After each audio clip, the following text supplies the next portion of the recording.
Well, I'm sitting in the middle of my first Tesla emergency situation.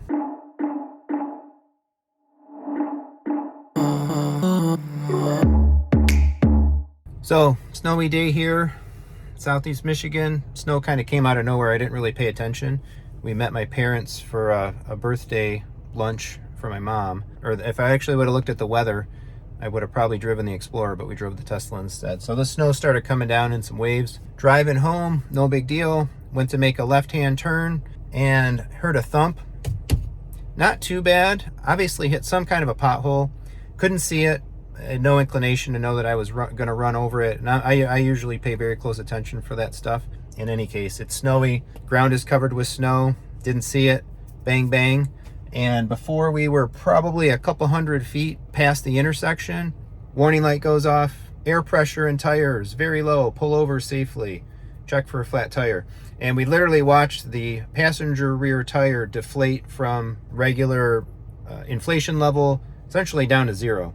So I'm in a parking lot at a bank. This will be interesting, our first real Tesla emergency service. So I called the number, the regular 877 number for a Tesla service. Lady operator came on the line, qualified that we are who we are. They send you a text message, you verify that you got it, give them some information and so on. Verify that you're in a safe thing. So there was no accident. There really wasn't an emergency situation, so to speak, an inconvenient situation for sure. But we pulled in here. Again, that tire was flat, basically on the rim by the time we got around into the parking spot. So she arranged for Roadside. So we're going to get Tesla roadside assistance to take care of the car. So after they qualified that I was who I said I was, they can arrange for Tesla service truck to come tow the vehicle, or a specific arrangement. Probably not a Tesla tow truck specifically, but an arrangement through the service. We're only a few months into owning the car, so as I understand it, this is all covered, although maybe not the tire itself, assuming the tire needs to be replaced. We'll see. I'll show you the tire in just a second. So they gave us the option though, which was interesting. She said you can have it towed to a third-party service center or take it to the Tesla service center. Of course, there's not many of those Tesla service centers. The nearest one is in Clarkston. It's especially on a snowy day, probably going to take a good hour to get to the Clarkston center. I'm literally across the street from multiple tire shops. However, when I asked her about the tire shops, it sounds like a total pain to actually go to the third party versus having Tesla take care of it. She commented about, well, if you want to go to the third party, it's an option, but you're going to have to call them. You're going to have to verify that they're there. You're going to have to verify that they can service the car, that they can get the tire, all this stuff. So given that, again, we're only in a few months of ownership here, I don't think it makes any sense to take the car other than to Tesla. Let them take care of it, and this will be a good test of kind of the whole situation. And of course, I'll be able to vlog it as it transpires. One of the nice things about this car, though, is I don't need to sit here, right? So they basically said you don't need to stay with the car. They're going to take it to the service center. We'll figure stuff out after the fact. It's Super Bowl Sunday. My daughter's got a soccer game. We got plans to go watch the game with some friends. So my wife is going to pick me back up, and we're going to be able to just leave the car, which is really nice. You don't have to stay with it. A non-connected, I guess, as electronic type car in the situation, right? You're probably going to have to stay with it. You're going to have to go with the tow trucks. You're going to have to do all of that stuff. My whole day would have been just blown. But because it's a Tesla and everything is so electronically accessible, that what they basically said to do was leave the car with the key, one of the little credit card keys that comes with it, which unfortunately I don't keep with me. But fortunately, my wife had to go home. She can get the keys and was going to come back by and pick me up anyway. We leave the car, put the key inside, lock up the car, and coordinating through Tesla service, the tow place will be able to do what they need to do to get the car and take care of it. I don't need to be with it. I don't need to stay with it. We'll just get some updates, I guess, maybe some text or whatever, about what they're doing with the vehicle when they take care of the vehicle. And the next thing we know, it'll be conveniently up in Clarkston, and then we can get whatever, an $800 bill probably for that one frickin' tire. So we'll see what happens with that. But let's go take a look at the actual tire. So I'm pretty sure I hit that pothole with both wheels, and it didn't do anything to the front, but it knocked this back one right out. Like I said, it deflated not even a minute. So I don't see, man, this sucks. Brand new wheels, brand new tire. I really hope nothing's wrong with that rim, but it's zero PSI. Here's the wheel. What a bummer. I will keep this up to date, probably vlog this as the whole thing transpires and then turn it into a single video. So here we go, big test. First test, real Tesla service, emergency services and warranty repair. See how quickly they turn this whole thing around. Well, that didn't take long, just literally about maybe within 10-15 minutes, I got my text and then a call from the actual roadside dispatch company or whoever that's going to come take care of the car. Interestingly, he mentioned about a loaner wheel. He's like, well, I don't know why I would tell you to the Clarkston Center. I got a loaner wheel. We have one more, but we're busy, and I don't know why they even took it for us. He's giving me the streams of consciousness. I don't know why, but the other op didn't mention anything about a loaner wheel. So I don't know if they have these things and these Tesla authorized service folks can come to your location and put a temporary wheel on your car. And then what do they do with the rim that they take off? I don't know how this works. The guy was like incredibly short. He gave no real information about what he actually could do. So I think he's going to come and just still take the car to Clarkston. I don't know, but in any case, I am going to leave it still, waiting for my wife to come pick me up. Still, we'll leave the key, and we'll see what these guys do. That wasn't the most useful customer experience conversation I've ever had with somebody in terms of understanding what exact services they were going to offer and what they were going to do with my Tesla Model 3. So, all right, so about a week later, final update for the Tesla Model 3 blown out tire. Kind of cover the rest of the story, the rest of the experience. So on the Sunday, quick cut from just a couple seconds ago, that was last Sunday. Today it's Saturday, but we were able to leave the car and go about the rest of our business for the day. We did leave one of the little credit card key style, the black keys, in the car, in the console for the loader tower people to be able to get the car hooked up and bring it up to Clarkston. I got a couple of calls from the company that did bring the car up, and there was a little confusion when they first called, whether they were actually going to bring the car up here or whether they were going to do something called a loaner wheel. So apparently some of the Tesla service companies, techs, have functional wheels, so they can come to where you're broken down. They can take your busted wheel, busted tire, take the whole wheel rim off, put a replacement on so that you can drive your car and go about your business. And then they bring the broken tire wheel to the service center.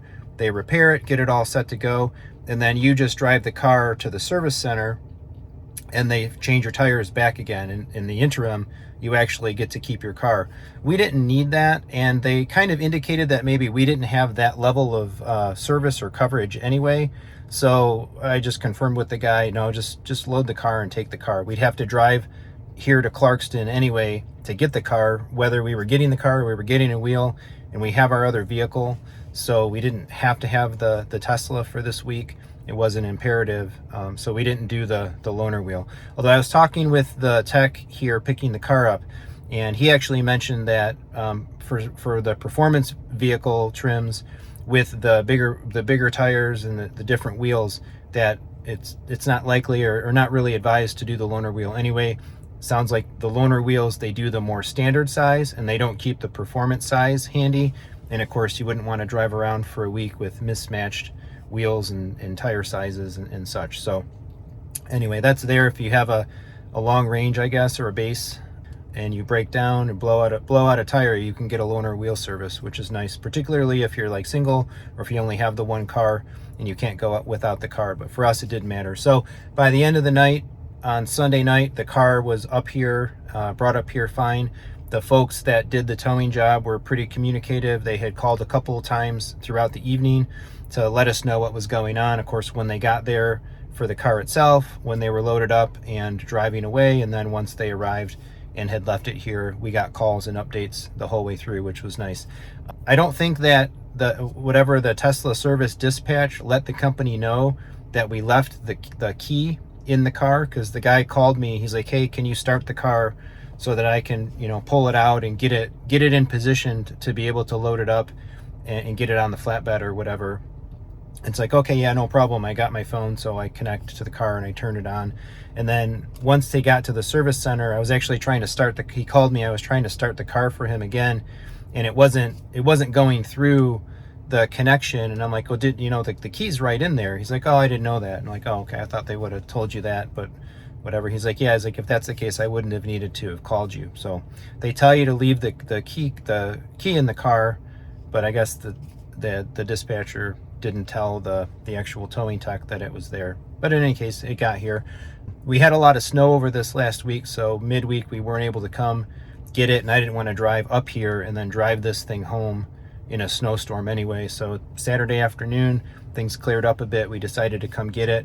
Everything in the interim was done essentially through the app. We got updates that when they were working on it, we got an estimate, confirmed the estimate, go ahead and do the repair, you know, paid for it, and then come and picked up the car here on Saturday afternoon from the service center. So final damage, it was a $400 tire, one tire, full replacement, $400.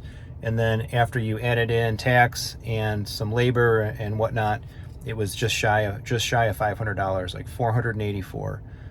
So you really want that performance trim? Yeah, I don't know, maybe. I wonder what a long range tire or a base model tire would have cost. Probably a good bit less than $400. And I tried to put some screws on them, tried to negotiate a little bit, you know, is there anything else that you guys can do? And they were pretty stone cold. There wasn't really any negotiation or break to be had. It's like, no, $400, you want the tire or don't you want the tire? But we're here, we got the car back. I will definitely, I'm a pretty careful driver as it is, and I really scan the road. It actually kills me that I hit a pothole and blew out a tire. That's a mark of driving failure in my mind, but I swear I didn't see that hole at all. It was completely covered, obscured by snow. We actually drove back through that same place a couple days later after that snowfall was gone, and I saw the hole, and it was pretty big. I guess it made sense that it wrecked a tire, and I suppose I should be thankful that I hit it with both. I hit it with the front passenger and the rear passenger, so I guess I could be thankful that we only took out one tire, and that hole could have nailed both of them. So one's better than two. None would be better than one, but so be it. We're all repaired and ready to go.